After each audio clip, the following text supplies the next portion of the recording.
আসসালামু আলাইকুম। কিছুদিন আগে ঘুরে এলাম উত্তরার বালি রেস্টুরেন্ট থেকে।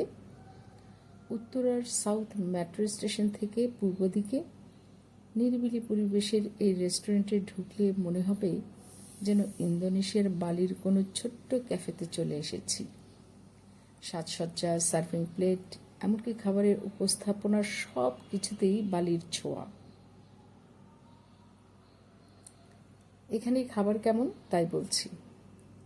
আমরা অর্ডার করেছিলাম বালি চাউমিন ও নাসি গোরেং। বালি চাউমিন ছিল ভীষণ ঝাল। জীবনে এই প্রথম চোখে পানি ঝরিয়ে এত ঝাল খাবার শেষ করলাম। যারা ঝালপ্রেমী তাদের জন্য এটি একটি দারুণ আইটেম হতে পারে।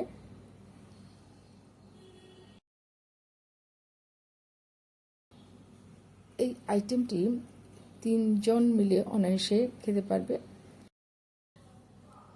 নাসি গোরেংয়ের স্বাদ ছিল একেবারে ভিন্ন, হালকা ফ্রাইড রাইসের মতো মিষ্টি স্বাদের ফ্রাইড মনে হলো আমার কাছে।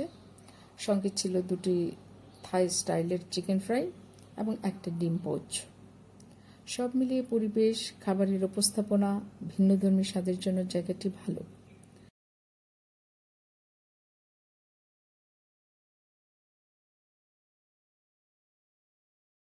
দুটি আইটেম অর্ডার করলে 3 জনে মিলে 1100 থেকে 1200 টাকার মধ্যেই খাবার খাওয়া হয়ে যায়। নতুন ধরনের খাবারের টেস্ট নিতে চাইলে আসতে পারেন এখানে।